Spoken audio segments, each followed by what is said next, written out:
The future used to feel like a place. That's the thought that got under my skin tonight.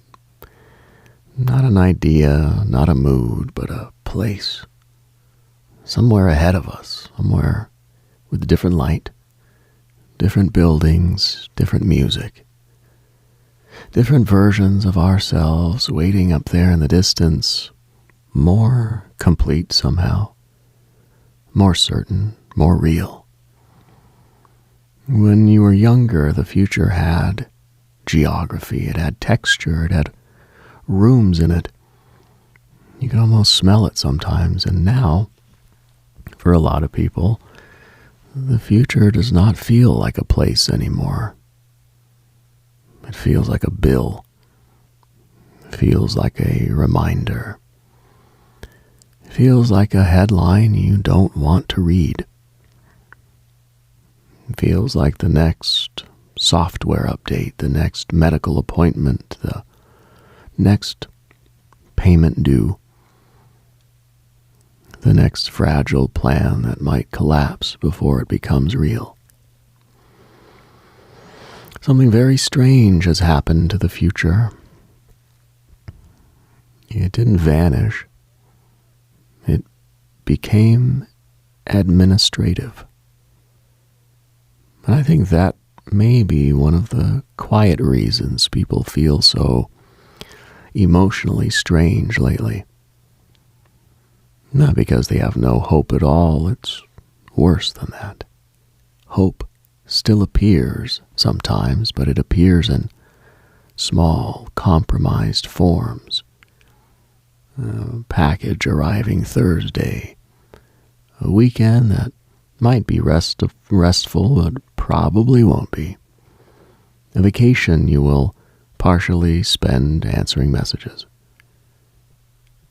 A year that might be better if nothing new breaks. That's not the same thing as a future. That's just survival projected forward.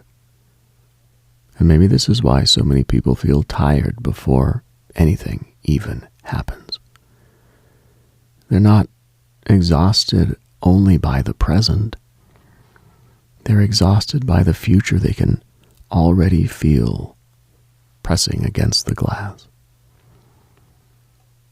In a world full of noise, trust the signal. If you're hearing this, you've already found it. This is Dove and Serpent Radio. 2:17 in the morning now, low clouds hanging over the transmitter. Roads still wet from the earlier rain. And there's some slow traffic by the eastern bypass. Mostly delivery trucks, one tow truck, and a few quiet cars moving through town like they're trying not to disturb the sleeping houses. Temperature is down to 37. Signal is clean for the moment, though the board has been making a little hum every time the wind hits the south wall. But you are listening to Dove and Serpent Radio, and tonight we're talking about the future. Not the shiny one, but the real one. The one people carry in their nervous systems. I noticed this at an airport. Airports are good places to notice things because nobody in an airport is fully themselves. Everybody is between identities. People are husbands and managers and daughters and strangers and patients and tourists and fugitives from their normal routines, all standing under terrible lighting, holding expensive coffee, and trying to look like they understand the boarding process. I was sitting near one of those huge departure boards, watching the list change. Chicago delayed, Denver on time, Atlanta boarding, Boston canceled.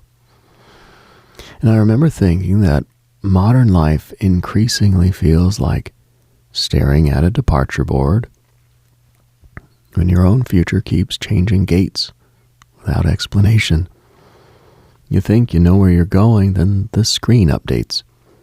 You adjust. Then it updates again. And after enough changes, you stop feeling disappointed. You just become alert in this dull, defensive way. You stop believing the plan until the plane actually leaves the ground.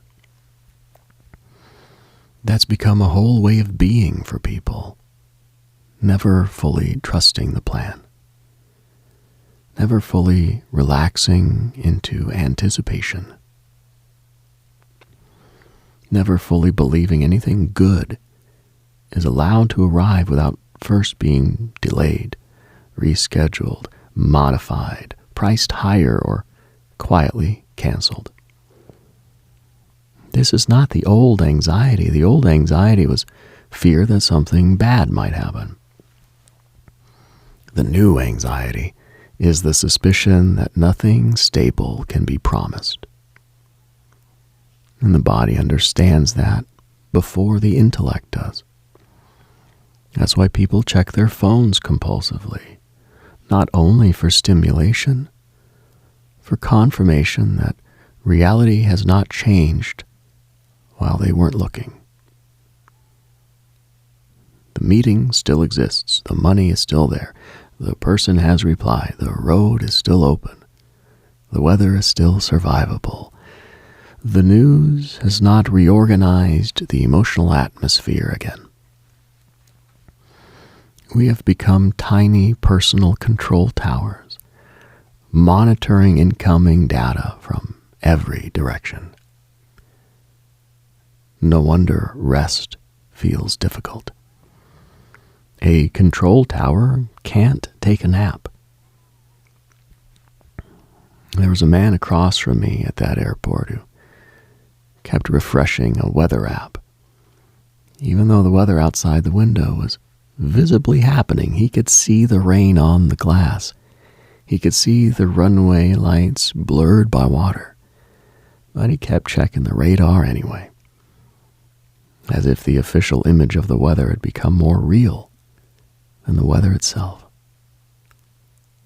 That stayed with me, because I think a lot of modern people have lost direct contact with the future in exactly that way. They do not look toward it anymore.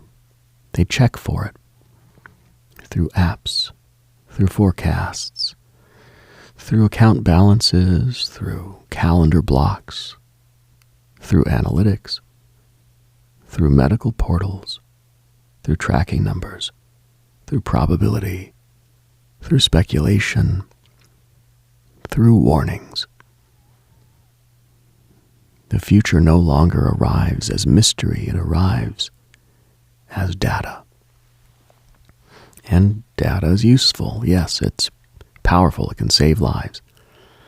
It can tell you when the storm is coming, when the package will land, when the tire pressure is low, when the appointment begins, when your heart rate spikes, when the market falls, when the flight is canceled. Something is lost when the soul begins mistaking prediction for orientation. You can know more and still feel less guided. That's one of the strange contradictions of our time. We are surrounded by forecasts and starving for direction. 2:44 in the morning now. Wind picking up outside the station.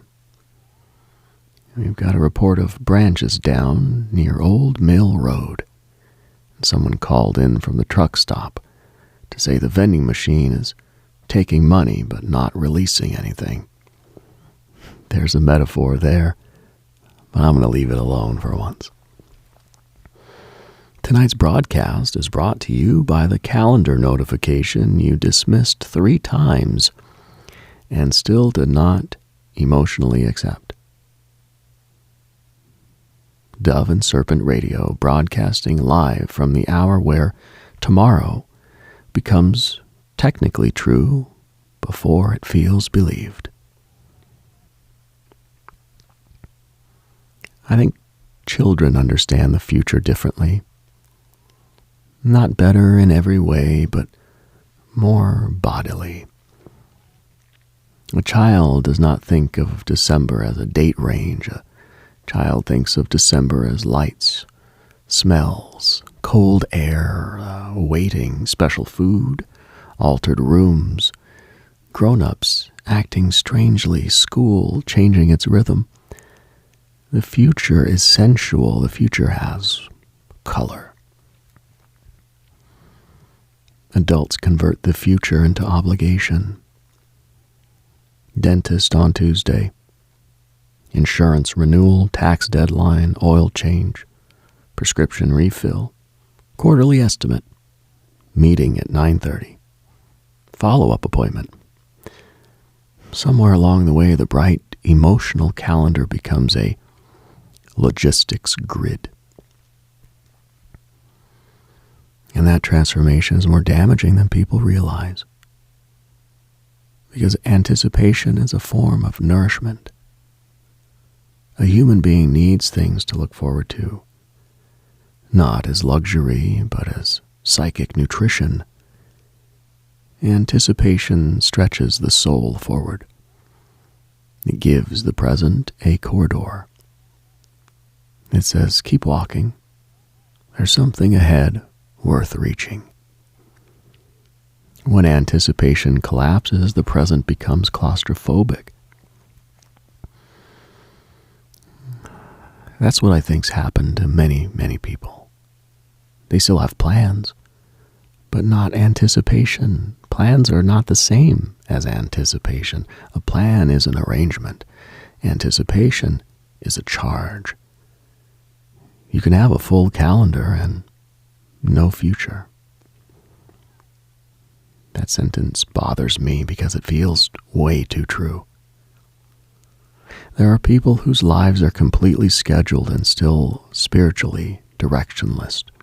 Every hour assigned, every task captured, every responsibility tracked, and yet underneath, no real forward motion, just maintenance dressed as progress.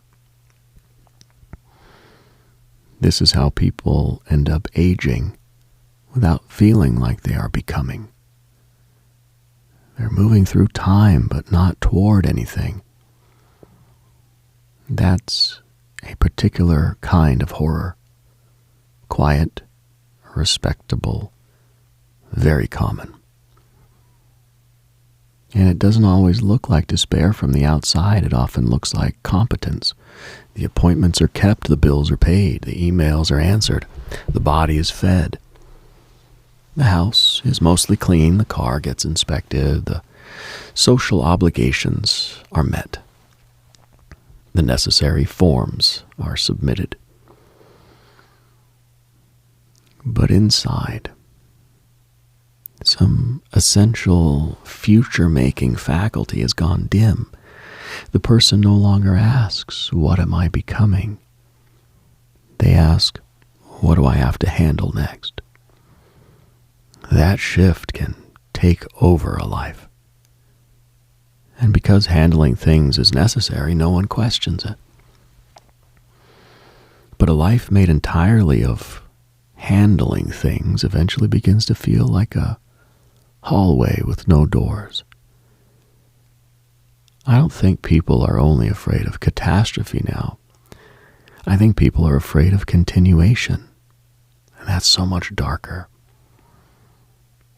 The fear that tomorrow will come, and it will be manageable, and it will still not feel alive. The fear that nothing has to collapse for something to be wrong. The fear that you could get through everything and still never arrive. There's a woman I sometimes see at the 24-hour pharmacy.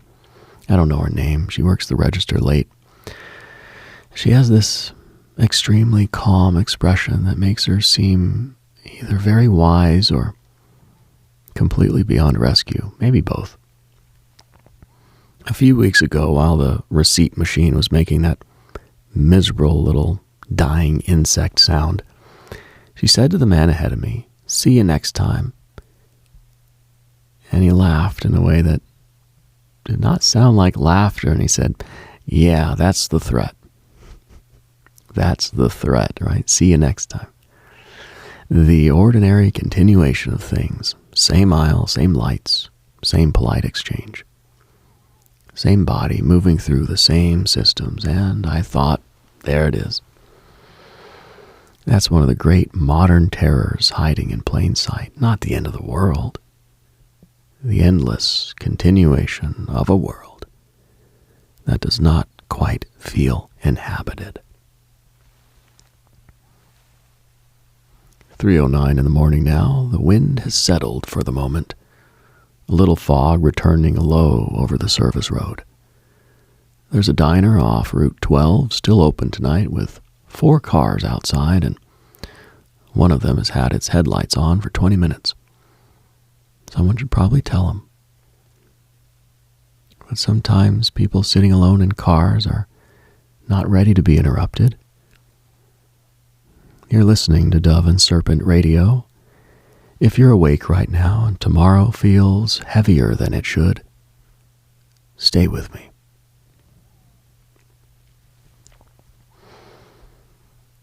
I remember the future being louder. Now that may sound strange, but think about it. The future used to announce itself culturally. People used to talk about what was coming with a certain collective imagination. Flying cars, cities on the moon, miracle medicine, new worlds, strange inventions, better systems, different lives. Some of it was naive. Some of it was propaganda. Some of it was just commercial fantasy, but underneath it was an assumption that history had a direction. Now the future often arrives as threat management, climate projections, economic uncertainty, artificial intelligence disruption, housing instability, political breakdown, disease tracking, supply chain fragility, retirement calculators that look like ghost stories with bar graphs. The language of the future has become defensive. Prepare, mitigate, adapt, monitor, protect, diversify, downsize, back up, update, secure, survive. Those are not bad actions. Many of them are necessary, but when the entire imagination of tomorrow becomes defensive, the human spirit begins shrinking around the possibilities it's trying to protect. A person can't live by emergency preparedness alone, even if the emergencies are real. That's the hard part. It would be easier if modern dread were obviously irrational. Much of it has evidence. People are not wrong to feel uncertain. The world really is unstable in many visible ways. Jobs change, costs rise, institutions wobble, technologies alter behavior faster than wisdom can respond, communities thin out, families scatter. The weather gets stranger. The public square feels like a room full of people throwing broken glass and calling it discourse. So yeah, the anxiety has reasons. There's a difference between recognizing instability and surrendering your imagination to it. This is where the inner work becomes practical. Because if the future no longer offers a reliable myth, you have to become more deliberate about the myth you live toward. I don't mean fantasy, I mean orientation. Human beings need an image of becoming. Without it, the psyche defaults to reaction, and reaction is not will. Reaction is weather. You can spend years being blown around by headlines and obligations, family patterns, old wounds, market conditions, cultural panic, and other people's unresolved fear. All while believing you are making decisions. But a choice is not just a response, A choice has direction. A choice has fire in it. A choice says, even under these conditions, this is the line I will walk. That's not optimism. Optimism is often just a mood that had a good breakfast. Will is different. Will does not require the world to become less strange before it begins. And maybe this is the part people need to hear at 3:17 in the morning with the house quiet and the future looking like a stack of unopened mail. You are allowed to build a life towards something, even if the age is unstable, especially then. Because if the world becomes uncertain, aim becomes more important, not less. A ship does not need a star because the sea is calm. It needs a star because the sea is not. Public service announcement from Dove and Serpent Radio. Doom scrolling is not divination. Refreshing the same fear 12 times does not make you a prophet. It makes you tired.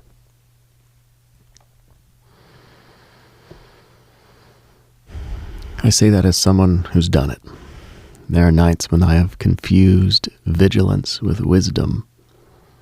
That's easy to do now. You pick up the phone to check one thing, and 20 minutes later, you know too much about 5 disasters, 3 strangers' arguments, 2 products that you do not need, and 1 celebrity divorce that somehow made you feel worse about civilization. Then you put the phone down and wonder why the room feels altered. It's because you've allowed the emotional weather of the entire planet into a nervous system designed to notice whether berries were safe and whether something large was moving in the grass. We are not built for infinite omen. That phrase came to me earlier and I wrote it on a napkin. Infinite omen. That's what the feed has become. A continuous sequence of signs and warnings, symbols, incentives, alarms, temptations, outrage fragments, beauty fragments, threat fragments, all asking to be interpreted as personally relevant. It's no wonder people are superstitious now in weird new ways. Not old superstition like black cats and broken mirrors, like this modern superstition. Checking metrics as if they reveal divine favor. Reading, texting patterns like entrails. Interpreting algorithmic silence as rejection by fate. Feeling that if a video performs badly, the universe has rendered judgment. Believing that if you are not constantly visible, you will cease to exist socially. Believing that everyone else's apparent momentum means your own life is late. This is not rational, but it is understandable. When institutions lose authority and communities fragment, people start seeking omens and systems that were never designed to carry sacred meaning. The algorithm becomes an oracle. The dashboard becomes a horoscope. The analytics become a priesthood of tiny numbers, telling you whether the unseen world approves. And the future gets smaller again. Because now you're not becoming, you are monitoring. 3:33 in the morning. Brief signal flutter there if you heard it. We are still here. Tower light is steady. The caller from just outside Bryan County says the fog is sitting so low over the fields, it looks like the ground is thinking. I like that. The ground thinking. We'll keep that one. Roads remain slick near the bridge. Coffee remains bad in the studio. Morale remains suspicious but intact. And now I want to talk about waiting rooms. Because waiting rooms might be the most honest architecture in the modern world. A waiting room tells the truth about where we are psychologically. Not here, not there. Suspended. Under fluorescent light, sitting on furniture, chosen by someone who believes the human spine is mostly theoretical. Magazines from 3 years ago. Television nobody watches. A receptionist behind glass. A small sign about payment policies. Everyone pretending not to wonder about everyone else. Waiting rooms are future chambers. You sit in them because something has not yet been revealed. A diagnosis, a result, a decision, a repair estimate, a name being called. And the mind behaves strangely there. It starts bargaining, starts rehearsing, starts imagining. It creates 2 or 3 possible futures and makes you inhabit all of them before any of them are real. That's what uncertainty does. It multiplies realities. You're not waiting for one future. You're forced to temporarily live inside several. Maybe it's fine. Maybe it isn't. Maybe the cost is manageable. Maybe it ruins the month. Maybe the person forgives you. Maybe they don't. Maybe the job calls back. Maybe the silence means no. Maybe the test is normal. Maybe the room changes forever. This is why uncertainty is so exhausting, not because nothing is happening, but because too many things are happening internally all at once. The body pays rent in every imagined outcome. And then people criticize themselves for being tired. Of course you're tired. You lived 3 futures before lunch. I think many people now experience daily life itself as a waiting room. Waiting for things to get normal. Waiting for money to feel safe. Waiting for clarity. Waiting for motivation. Waiting for the right time. Waiting for the child to be older. Waiting for the debt to shrink. Waiting for the diagnosis to stabilize. Waiting for the channel to grow. Waiting for the relationship to become easier. Waiting for the grief to become less sharp. Waiting for permission from some invisible authority that never arrives, and life keeps happening while we wait. That's the trap. The waiting room becomes the life. At first you think you are temporarily suspended. Then you look around and realize years have passed under the same fluorescent light. That's the part that should frighten us in a useful way. Not panic. Clarity. Because there are forms of waiting that are wise.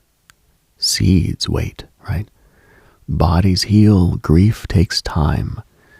Children grow according to laws no schedule can bully. Not every delay is avoidance.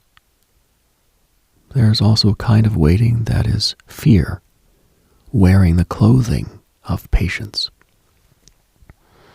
You know the difference by the taste. Wise waiting has depth. Avoidant waiting has static. Wise waiting prepares, while avoidant waiting postpones incarnation. And the future can feel fake when deep down you know you've been waiting for a sign instead of making a vow. That is a hard sentence. Let's not run from it. Sometimes the future stops feeling real because you've not given it anything real to gather around. Dreams remain vague because vague dreams cannot judge you. A precise dream can fail. A vague dream can glow forever. This is why people protect vagueness. I want things to change. It sounds meaningful, but it asks very little. What things? When? At what cost and through what discipline? In service of what will?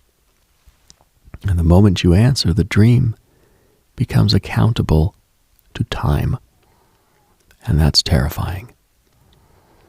Because time is where fantasy goes to be tested. Tonight's sponsor is the list you keep making instead of the life you keep avoiding. Available in notebooks, apps, whiteboards, and the back of envelopes.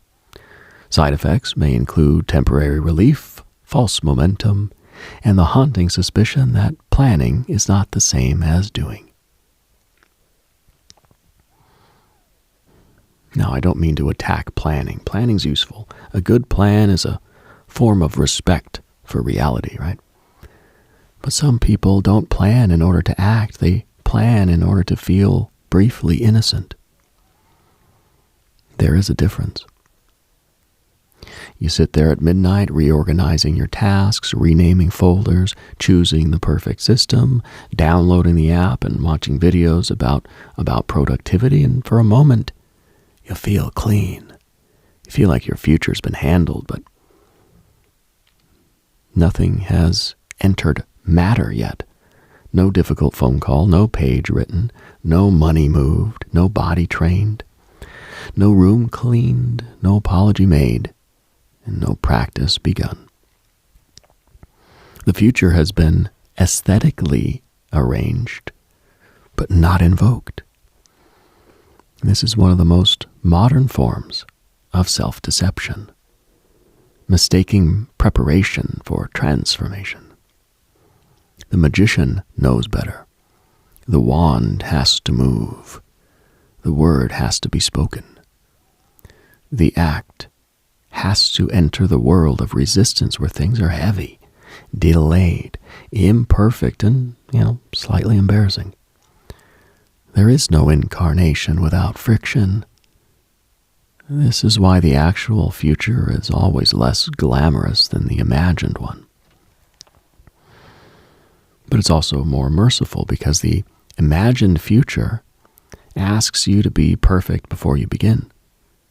The actual future only asks you to begin badly and keep returning. That's a form of grace. You don't need the entire future to feel real. You need the next honest action to be real. That is where the corridor reappears. One honest action creates a small amount of future. Then another, then another. And eventually you look back and realize something's been built. Not as dramatically as you imagine, not with the music swelling, not with everyone understanding, but there it is, a body of work, a repaired relationship, a healthier body, a cleaner room, a different financial pattern, maybe a spiritual practice, a steadier mind, a life with more truth in it than the one before. That is how the future returns. Not as a lightning bolt, as evidence.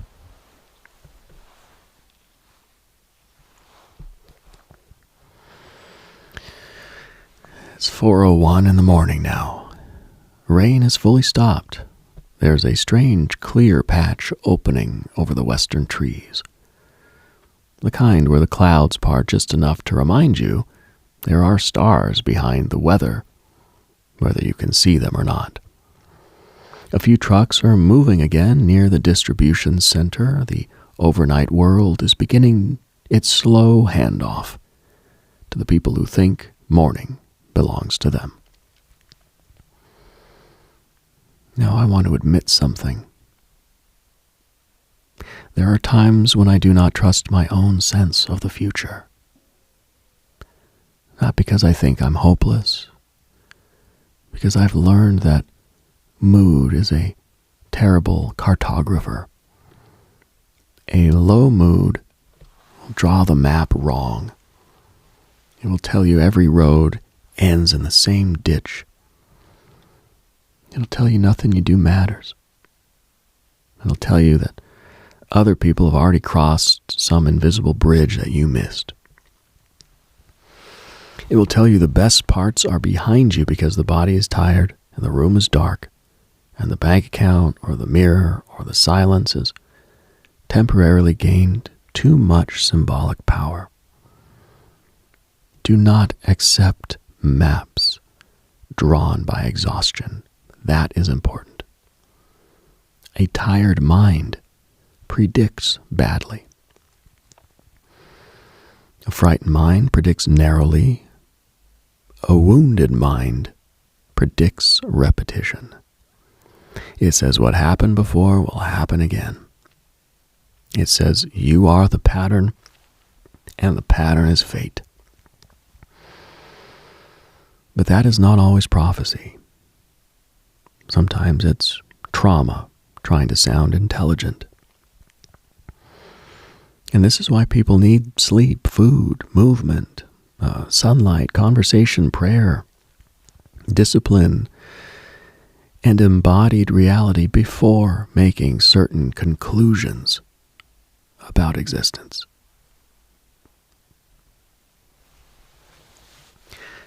Half of despair is metaphysics built on poor maintenance. Not all of it.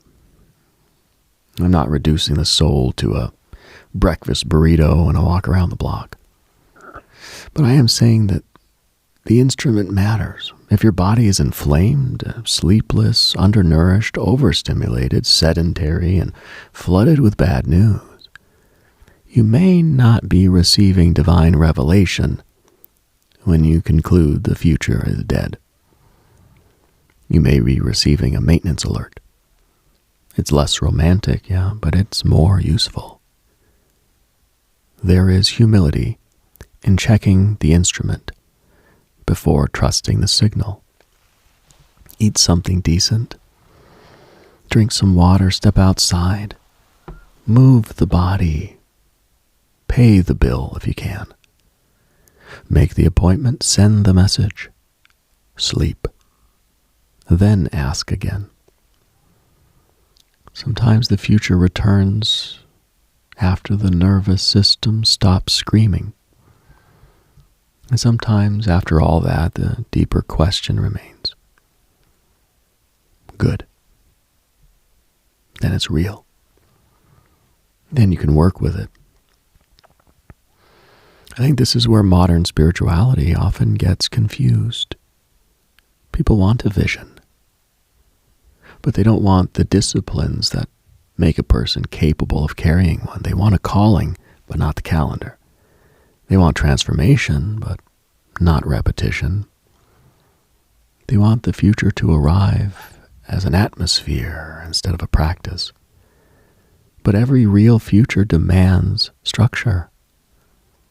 Not dead structure, living structure. The kind that gives force a channel. A river without banks becomes a flood. A life without chosen constraints becomes diffusion. And that's why freedom is not the absence of limits. Freedom is the discovery of the right limits, the limits that allow your will to become visible. A musician is not oppressed by practicing scales. A writer is not oppressed by returning to the desk. A body is not oppressed by training. A mystic is not oppressed by ritual. A business is not oppressed by disciplined accounting. Love is not oppressed by promises if the promises are alive. The right container does not kill the future. It gives the future somewhere to land. 4:22 in the morning, the studio radiator has started that tapping sound again. 3 knocks, then silence, then 2. It has no respect for pacing. There's a report of a fox seen near the loading docks, which feels like news only because it's this hour and we're a little more willing to believe animals are messengers. Could be a fox, could be a small god of the supply chain. Either way, let it pass. I keep thinking about old science fiction. Not the predictions exactly, but the feeling. Those old covers with impossible cities, silver suits, huge planets rising over alien deserts, machines with dials no one understands anymore. There was something almost innocent in the way people imagined the future as visibly different. The future had costumes, right? The future had architecture. The future had chrome. But the real future arrived quietly. It arrived as everyone staring down at small rectangles. It arrived as subscriptions and passwords. It arrived as terms and conditions. As a refrigerator that can connect to the internet for reasons no one is morally justified. It arrived as loneliness with excellent resolution. And that's funny until it becomes sad. Because we did get wonders, we really did. You can speak to someone across the world instantly. You can learn almost anything. You can record your voice and reach strangers in rooms you will never enter. You can map the sky from your couch. You can diagnose problems faster, build communities across distance, preserve images, access libraries, translate languages, create impossible art. Find people who understand your strange little corner of existence. The wonders are real.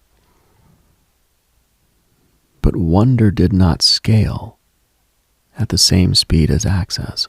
And that may be the problem. We gained extraordinary tools without corresponding rituals of meaning. So the miraculous became ordinary before the psyche could bow.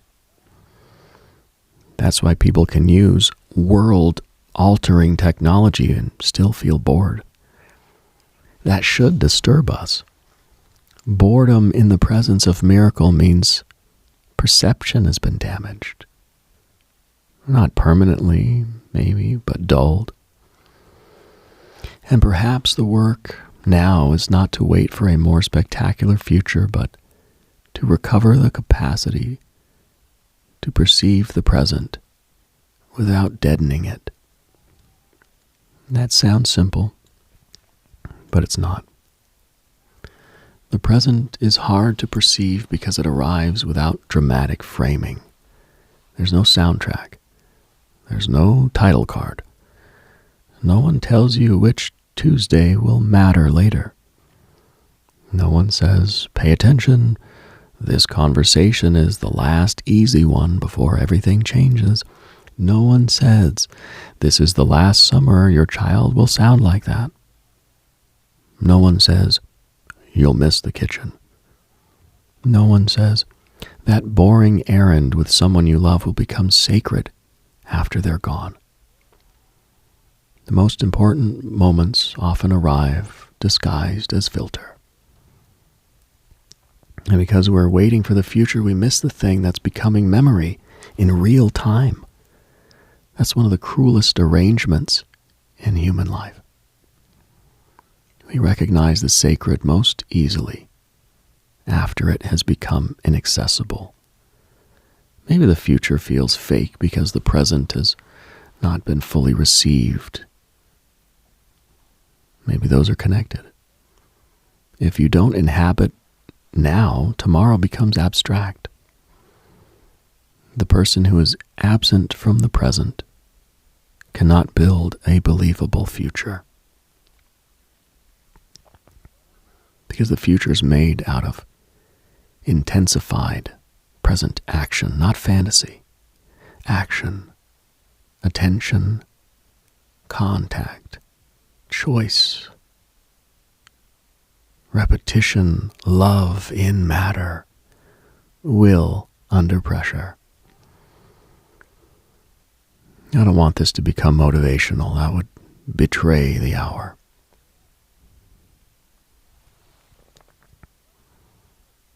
Until next time, stay strange in the silence and keep the dial somewhere between wonder and understanding.